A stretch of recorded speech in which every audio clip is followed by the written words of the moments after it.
Well, ladies and gentlemen, now we're really going to get down to it. You've met all of these four amazing people, either in person or on television, I'm sure. Bill Kristol. It's very nice of you. I think you've been around. Donna Brazil. Hey. Mike Murphy. If you watched Meet the Press, you saw Mike's been hanging out around. And Paul Begala, you've probably seen him once or twice. You still hang around my old network, yes. So I get to watch you on most every primary and caucus night, and your smile doesn't change, Paul. You don't have to, far, right? You don't have to pretend you still watch CNN, Frank. I do watch CNN and Fox. Oh, of course. Just, right. So and MSNBC and everybody else. So, Mike, last week it was Arizona and Michigan. And it was Romney territory, and then Super Tuesday just around the corner. We're going to talk about the domestic political scene here a little bit. Is Mitt Romney, in your view, the uncontested front runner? He is, but he's still wobbling a little bit. You know, in Michigan... How can you be the uncontested front runner and still be wobbling a little Well, he's right on the edge. I mean, Michigan, it was his home state. He won it. He was underwater there for a while. He got to see the guillotine blade up really close, got away, had a delegate landslide. People forget he won Arizona. But Tuesday is going to be big. Yeah, it's 10 states. Virginia is Romney's favorite state because it's kind of the Brezhnev ballot there. There's nobody else except Ron Paul. So I predict a surge for Romney in Virginia. Brezhnev or Putin? Well, now Putin, yeah. The exit poll just came in from the secret police headquarters. Looks like he's won another one. So you got Vermont, Massachusetts. He'll win there. He'll probably win the Idaho primary, a lot of LDS vote in the eastern Idaho. So the question comes down to Ohio, always the center of everything, which is a tight race. Romney in the latest polls is 1 or 2 points, maybe 3 behind, margin of error. And I think Tennessee is going to be a big deal because after next Tuesday, the week after that is Southern.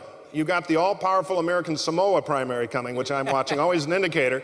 But you got Alabama and Mississippi. And I think Romney, who has been behind a lot but is catching up quick and is spending money, may be able to win Tennessee and not have a bad Southern narrative. Because if he loses Tennessee, loses Oklahoma next Tuesday, which I think is likely, and Newt holds his home state of Georgia, then Romney's going to have a good delegate win, but on the narrative of winner and loser and connecting and all that stuff, he'll have a little hole in the South, so he'll have to go through a week in some tough places down there. He doesn't want that story to build. So Donna, what's your take on that narrative, right? I mean, if they end up splitting Super Tuesday, even if Romney walks away with the most of it, is he that undisputed front runner we were talking about? Oh, he's the front runner, and I suspect sometime between now and the beginning of baseball season, Mitt Romney will finally get enough delegates to declare himself the winner. It's all over but the shout. There are 437 delegates at stake, 10 states. This is not the super duper Tuesday that we experienced 4 years ago when it was Hillary Clinton versus Barack Obama. Only 437 delegates are at stake. Right. Just remember, 4 years ago, 70% of the Republican delegates had been allocated by this hour, 80% of the Democratic delegates. But Mitt Romney has only accumulated less than 15% of the delegates needed. I'm on the Rules Committee, so I pay attention to the rules. And based on my calculation, by 8 o'clock on Tuesday night, Mitt Romney and his campaign will be able to look at their delegate count and say, okay, we're at 275, 280. But he needs to get to 1,144. Okay, Bill, what's the headline then? If anybody reads newspapers anymore, and they do, what's the headline Wednesday morning? I think it depends on Ohio. I mean, Romney... Ohio's the headline. Sure, but Romney is the front runner. He's been a weak front runner, especially given that his own campaign tried to sell, I think foolishly, the notion that he was inevitable. They tried to make it, he's the guy, everyone should bow down, everyone in Washington's decided that it's Romney, everyone else get out of the way. You voters in the later states, why are you even bothering to vote? I mean, it's a foolish message to give if you're a campaign. You should be respectful of the voters, not... And I don't think this is true of Mitt personally, but I think the campaign is a little off-putting that way. But having said that, I think if Romney wins Ohio, and of course Virginia and Massachusetts on Tuesday, then he's in good shape. If he loses Ohio and Santorum wins Ohio, Tennessee, and Oklahoma, that's a lot of delegates, it's a lot of actual votes. What? Then is Santorum the winner? No, the lead? I think Romney will still be in the lead in delegates, he'll still be in the lead in popular votes. Santorum will do well the next week in the South. I think at that point Gingrich probably gets out. And I think Romney and Santorum slug it out, and you'd have to bet on Romney. I'd say 75% Romney wins, 20% Santorum wins the nomination, 5% someone gets in late. This is still my dream. I don't think, with all due respect to Romney, Santorum, and Gingrich, this is the best the Republican Party could have done, but it's the best, it's where we are. So there's still a tiny possibility. I still didn't hear the headline for Wednesday morning. I think the headline. Tell me what happens with Ohio. Crystal loses future ambassadorship. That might be the headline right now. I lost that a couple of months ago. Paul, Murphy will be an excellent ambassador Paul, to Ireland. I'm thinking about this inevitability thing. That didn't work so well for Hillary Clinton last time round. No, not at all. Not at all. It's amazing. He's the strongest candidate in an exceptionally weak field. That's what's going on here. It's like being the sexiest member of the Supreme Court. You know, it's just like it's not a high bar. All the most talented Republicans are sitting the race out. Why? It's not because the president can't be beat. I wish I could say that. This is not in the bag. It's a best of 50-50 deal for the president. So why are so many talented Republicans sitting out? It's because so many grassroots Republicans are so very crazy. It's true. It's because they don't want to have to kowtow. Rick Santorum, I mean, I ran 2 campaigns against Rick Santorum. He came out last week against college, sex, and JFK, which is a holy trinity of my family. That may be more information than we need. But seriously, Talk about this notion that Paul's trying to run away with, that the party has gone crazy or something here. And, you know, having not the strongest field is very different than what Paul's laying out there. A party that's likely to nominate Mitt Romney can be accused of a lot of things, but going crazy is not one of them. He's not really a wild and crazy guy. We're going to end up with a normal ticket, Romney-Rubio or Romney-Ryan or Romney-Daniels or something like that. At what point does the party start really coalescing? Conceivably Romney-Santorum, incidentally, if Santorum does well for the next couple of months. And Santorum, much as he can be, some of his positions can be caricatured, has a real appeal to populist, working-class, middle America that Romney doesn't, and the Republicans need to have as part of their ticket in November. Donna, one more on Tuesday before we move on entirely, and that is Newt Gingrich. I mean, you know, he is running hard in Georgia. That's his home state. He was on the airwaves big time today. Except for Georgia, is he done, or does he have some traction that he can gain out of that state? You know, I took a look at all of the states, and the only other states that Newt Gingrich could possibly pick up some delegates, of course, is Tennessee and Oklahoma. But if you look across the country, he's not going to pick up delegates in Massachusetts. He won't pick up delegates in Virginia. He's not on the ballot. Vermont. I don't think he'll do well in Ohio. It's winner take all by CD. So he has to win Georgia, 76 delegates at state. But you know what? At the end of the day, he's on life support. There's no there, and it's time for him to sort of pack it up and endorse Mitt Romney. I think just as a footnote, the Romney campaign would not be unhappy if Gingrich wins Georgia, because all candidates live on kind of the happy juice of, hey, another victory in my home state. On to the next one, and he cuts votes out of Santorum. Because we got to go through the South, which Romney's worried about, and then in 3 weeks you got Illinois, which will be a huge deal at the end. You can put up the slate with the delegate count as we now have it. I think you all mentioned it earlier, but we've got 437 delegates up for grabs right now. This is where it stands. So this is hardly a runaway battle, and they got a long way to go to 1144. Bill? Romney has about slightly over half the delegates in this count. If you look at the total vote cast, which in a way is the most interesting way to see sort of where the race really is, Romney has, I think, about 42% of the votes cast so far, which is good. It's a lot better than anyone else. It'll be interesting. One thing I'm going to do on Super Tuesday is just count up the total votes in all 10 states. And I'm curious to see if Santorum could get more votes than Romney, which is not out of the question, despite the fact that he's not on the ballot in Virginia. That would really, I think, be a blow to Romney. Look, the odds are still very strong that Romney will make it to the nomination. And one thing I would say is he's been wounded a little bit, but there's a long history of candidates staggering to the nomination and then pivoting and turning out to be good general election candidates. And there's a history of candidates who were good in primaries turning out not to be good general election candidates. So I don't think it tells us much about the general. Follow my Twitter, because let me just tell you what's happened to the Republicans. And again, I'm just a neutral observer. Oh, yeah. I've been You redefine neutrality, Donna. I've been to 8 Republican debates. How many? I try to avoid them. See? I haven't watched that in years. Well, you know, I've been to 8, and I mean, I've spent more time with Mitt Romney than I've spent with, you know, Barack Obama lately.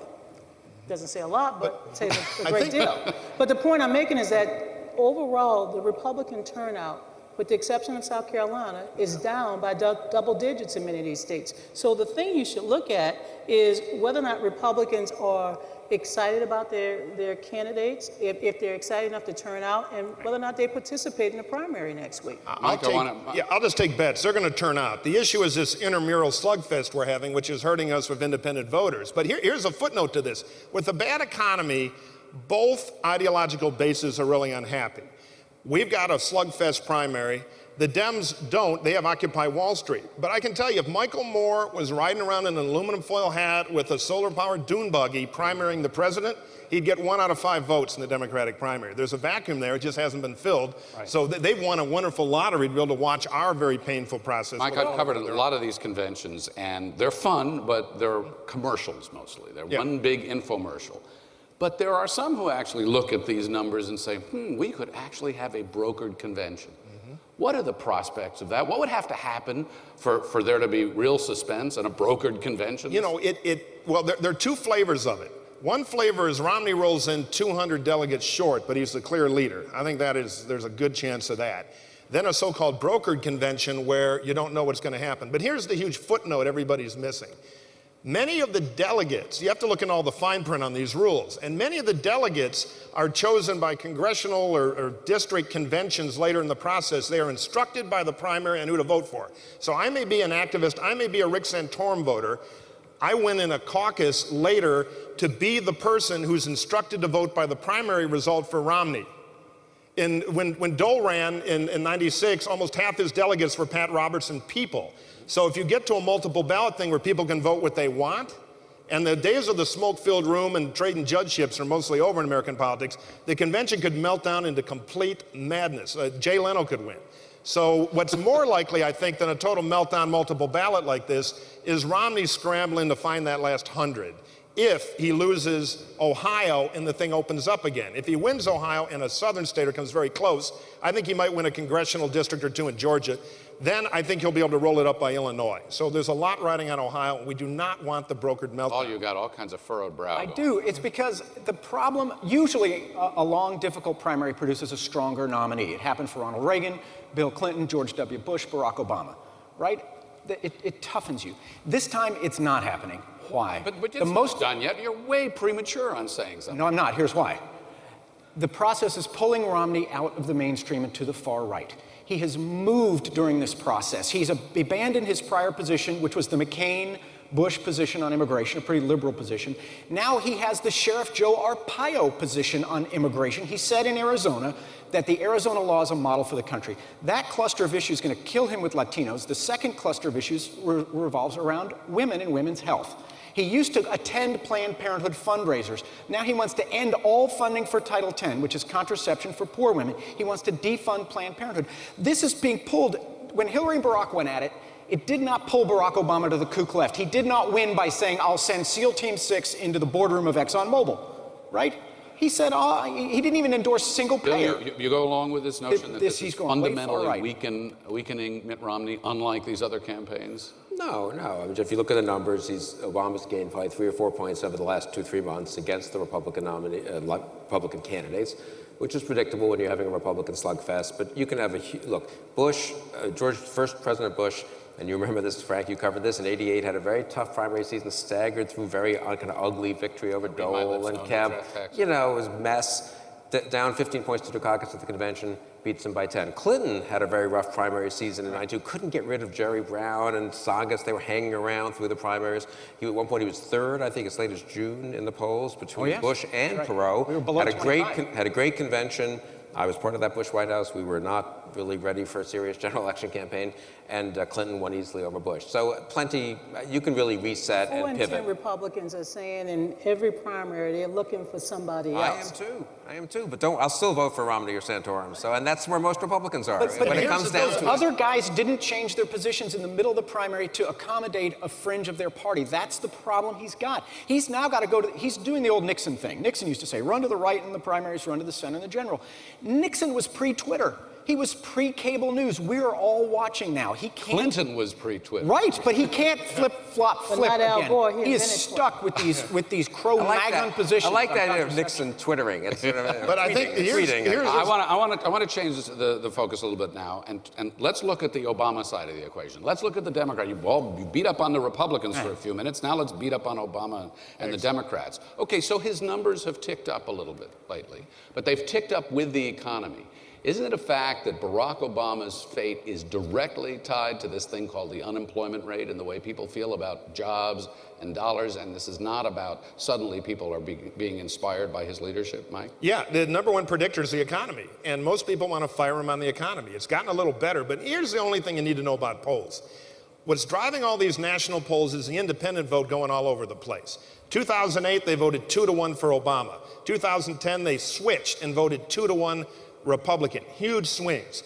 And now they're heading back to Obama. We got plenty of time for them to head back the other way. You're talking about independence. We have an independence slide I'd like to put up because this is really interesting. And the problem that the Democrats had last time is they had the independents tanked in 2010 on the Democrats. Go ahead. So my point is, I got in trouble. I got some tweets, but I like to joke that they're kind of the nymphomaniacs of politics. Consultants hate them because any voter group that can do a 45% swing every 2 years is hard as hell to predict. So I think what'll drive the numbers will be the economy and whether or not, and I agree with Bill, the convention reset after this messy primary, we can make the election a referendum on the president again rather than a referendum on us. Now, if the economy gets great, it'll be hard. If it's as bad as it is in perception right now, excellent chance to beat them. Look, we're all concerned that we have a headwind, the national mood, the volatility of the electorate, of course, the economy. But I think President Obama is well positioned to win re-election for 3 reasons. One, the economy is healing, it's improving, and people are feeling it. Consumer confidence is up. Secondly, I think that the president has a terrific organization in all of those battleground states, and he will be able, while the Republicans are sitting around figuring out what blend of tea, I'm trying to be nice, that they want to drink, because I tend to be nice, on Sundays. But my sense is that President Obama will have not only put together the coalition he needs to win in the fall, but he will be stronger as the Republicans scramble to try to bring their team and their players back together. So I think right now the race goes to Obama. It's going to be a very close race. Nobody's in the end zone, you know, spiking the ball, drinking champagne. But right now I feel good about the president's prospects. Bill? I mean, politics has been so volatile over the last 4, 5, 6 years. It really isn't the politics that most of us are familiar with from the late 80s, 90s, early part of this last decade, where you could kind of predict things. You could look at the economic numbers, you could look at last year's election, you could make a pretty good guess of where things were going. I just look at what's happened in the last 3, 4 years. It's really amazing. The huge Democratic swings in 06 and 08, the huge Republican swings in 09 and 2010. Those numbers in the House that we were, House and Senate that we were talking about. We haven't had in 80 years in American politics 3 successive elections in which one party wins over 20 seats twice in the House, and then the other party wins 64 seats, was it, in the House. And Paul, we were talking about this the other day, Paul and I. We went through elections in the 90s where the Republicans lost 5 seats in 1998, and then the Republicans picked back 3 seats in 2000. So we're in a hugely volatile moment, fluid moment in American politics. I don't think it's just the economy either. Being commander-in-chief is still very important in a post-9/11 world. We've discussed Iran here at this conference. You'll hear a lot more about it tomorrow. God knows we all hope everything works out well and peacefully and all that, but there will be real challenges, tests of the president, which could, incidentally, he could respond well and could be hugely helped, or he could be judged not to have responded well and be hurt. So I'm a little bit of a skeptic also that it's simply the pocket. Well, let me play on that, because as we saw on that slide earlier, foreign policy doesn't factor in the things that Americans talk about until it does. Right. Right. Okay? And when Barack Obama gets out on the campaign trail, you know he is going to remind people that Muammar Gaddafi is gone and Osama bin Laden is gone, and frankly, the war in Iraq and Afghanistan are winding down. How will that attempt to be the strong commander-in-chief, do you think, play on the campaign trail? How prominent a part of the campaign is that likely to be? It's a traditional weakness for Democrats. I think the president has done a phenomenal job in foreign affairs, national security, and it plays to our strength, and it will help us keep the coalition together. I'm not sure, just because we have the issue of defense cuts. I think the president is vulnerable on that. And you're right, foreign policy doesn't count till it counts, and it may suddenly count, and Iran may suddenly count. Yeah, I mean, if things look like they're getting better in the world, if the pullout from Iraq has not produced terrible consequences, if Afghanistan, if his plan looks like it's going well there, if Iran does not seem to have nuclear weapons, or on the other hand, Israel hasn't felt compelled to act because of what will be, I think, seen as a failure of the U.S. to act to stop Iran. If things are going well abroad, the president will benefit a lot. I think foreign policy is one of the biggest variables. That is, if you could tell me on October 20th what the world looks like, I think that could affect the election as much as telling me what the GDP growth is. Yeah, well, there are a lot of variables there, though. Predicting that is going to be impossible. Bill's right, though, which is a sentence I don't say a lot. Bill is right. Far right, but he is right. You might want to tweet that. The wild card, the economy, sadly, is unlikely to take off, hopefully unlikely to collapse. So it'll be sort of stasis. If the president wins, it'll be with the highest unemployment rate of any president in the post-war era. Not even close.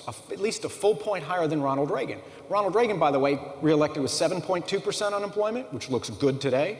He also had 3 straight quarters of 8% GDP growth. It was roaring. Roaring. We got 3 straight quarters of 2%. And we had the Summer Olympics in 1984, and we all felt good about things. Right. And so it's not going to be like that. This thing is not at all in the bag for the president. And foreign policy is a wild card, but what people want in their president on foreign policy is strength. And think about this. Mitt Romney, and I happen to have the tape, and it'll come to a TV commercial near you, said, and I quote, "I would not move heaven and earth to get Osama bin Laden." Okay? Senator Barack Obama, supposedly inexperienced on foreign policy, said, "If I have actionable intelligence that Osama bin Laden is in Pakistan, I will go into their country and I will kill him." And he did, and I thank God for that. And that's what we want in our president. How's a Republican going to run against that? How does a Mitt Romney counter something like that if Bagala and company are cutting the ads? I think the Republican campaign wants to be about the economy. There's bipartisan consensus on killing Osama bin Laden. I think if the Democrats try to make that some wedge group with a dusty old piece of videotape, it's ridiculous. We've got dusty old videotape too. All quos Guantanamo Bay. Who needs it? I mean, everybody's got videotape. But elections aren't about the past; they're about the future. And it's going to be about, after 4 years of tremendous talk and little action, do we have something better in somebody else? And that's why I think it's going to be a close election. Our biggest problem is demographic. I mean, military families right now, the president's job approval is negative 20%. I'd be careful firing. Do you anticipate that the issues that are being focused on here, security in the Middle East, Israel's security, the situation in Iran, are those going to be big campaign issues in general? Probably not, unless we don't I agree with some of the concerns we have coming out of our great ally in Israel, that we don't want to confuse enemies with nuance. And I don't know what's going to happen with Iran. I know intelligence people who think the red line is knocking at the door. I know others who don't. But I don't think the president may have the luxury of dealing with that after an election. So that could become a very big issue in the middle of the campaign. You're coaching your nominee at the debate, going into the foreign policy debate. What do you tell him? What should he hammer on? I think he should really ask whether people think that the U.S. is stronger in the world than it was 3 or 4 years ago, whether the president has shown strength and resolution in dealing with our enemies, whether he hasn't given our friends occasion to worry and our enemies occasion, unfortunately, to be too confident, whether the defense cuts, I think that's a bit of a sleeper issue, whether the defense cuts aren't dangerous for the world we're living in. And I don't think it's a decisive issue necessarily, but of course the key question is what happens in the world, and that's just so hard to predict. Donna, you got a few minutes with the president running for re-election. He says, Donna, what do you think I should worry about the most? What do you tell him? Well, first of all, I will tell him to sing that wonderful song by Al Green one more time, because it clearly helped him. But beyond that, I would tell the president to basically stick to the issues and the way he handled them over the last couple of years.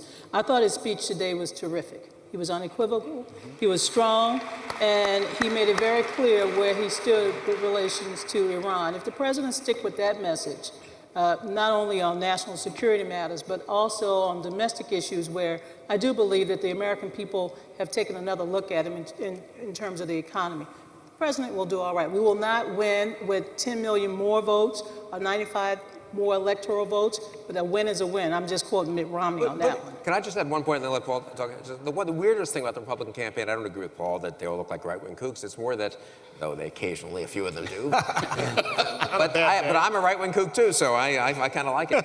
You know what? What is the huge problem? The debt. The deficit, more than $1 trillion 4 years in a row, and it's kind of gotten lost in the Republican debate. It's weird. Now, I do think it can come back in the fall. But people have to ask, do you feel comfortable with this president's management? The one thing he doesn't control the whole economy. He controls the federal budget. He has run up the debt by $1 trillion a year. I was online today and I found this great piece from 2008.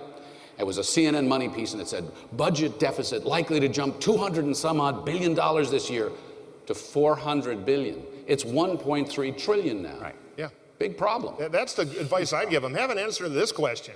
Your plan will cut domestic spending 1% over 10 years. You know, that's going to be the Republican attack. It's going to be national bankruptcy and entitlements. And what is the President of the United States? I think Republicans talking about debt is like Lindsay Lohan talking about sobriety. They have no credibility. I'm sorry. She was on Saturday Night Live last night. She said she's clean. I'm glad. No, seriously. I worked for President Clinton.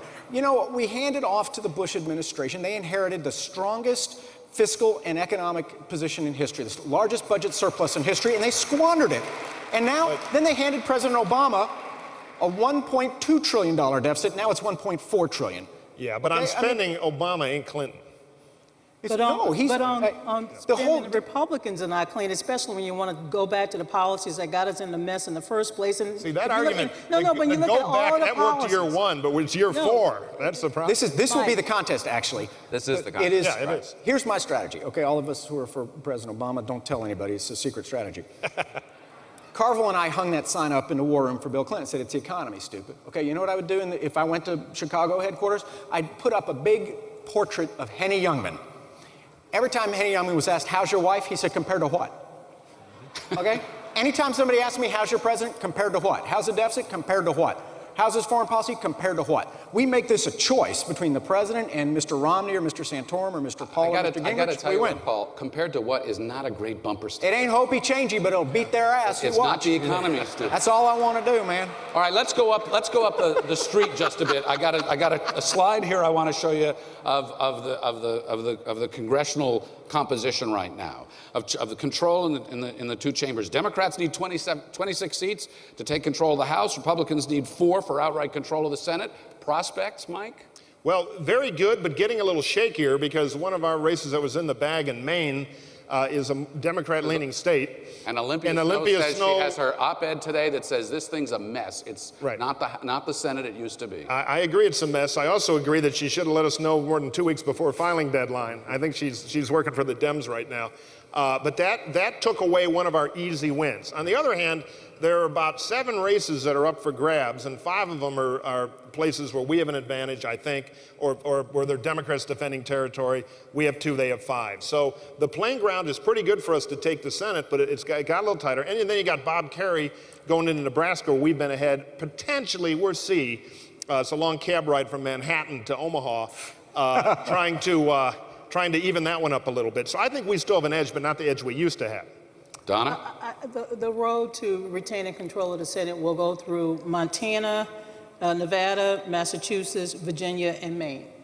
And the key is, of course, is that the Democrats have raised a lot of money. We have good candidates, and we will be competitive in all of those states. We have 23 seats to defend, 7 open races. I think the Republicans are not going to be able to retain control of the Senate. Well, as they used to say to me in television all the time, we're almost out of time, so we'll play the predictions game, right? They'll play the surprise game. If you had to predict the surprise, think about that for a minute. If you had to predict the surprise between now and Election Day, what do you think is the most likely surprise? Paul? Gary Johnson will run a serious campaign as a libertarian, taking 3 to 5% out of the Republicans' hide and shifting at least New Mexico, his home state, to Barack Obama. Wow. Gary Johnson, libertarian on the right. Mike? Romney will win the nomination. He'll have a good convention. The polls will tighten. Democrats will panic. Doesn't mean he'll win, but he'll get another big bite at the apple. I believe 2012 will be the year of the woman candidate, and women candidates will win a record number of Senate and House seats, and we're going to see in my lifetime a female president. You knew you'd get an applause line out of that. I'm looking So at your surprise is record number of women in House and Senate this year. Maisie Hirano, Tammy Baldwin, Elizabeth Warren, Heidi Heitkamp, and North Shelley Berkeley. Dakota. Shelley Berkeley. I love Shelley. I think she's I'm fair. just- Shelley's going down. Oh, no, Shelley wins. Shelley going wins. down. I'll bet you on steak it. dinner on that All one. right, steak dinner. Steak dinner. Steak dinner on that. Steak dinner, the Shelley beats Dean Heller right here. Yeah. You get the last I surprise. can't even imagine what to say. No, I think, look, I very much empathize with what Donna said, and I really think it's unfortunate that Hillary Clinton didn't challenge Barack Obama. She was a better candidate in 2008. She should have taken him on, defeated him here in 2012, and then she could have been the first woman president next year. Thank you all very much, and thanks to all of you, to Bill Kristol, Donna Brazil, Mike Murphy, and Paul Begala. Fabulous as always. And I hope you enjoy the rest of your convention. Thank you all very, very much.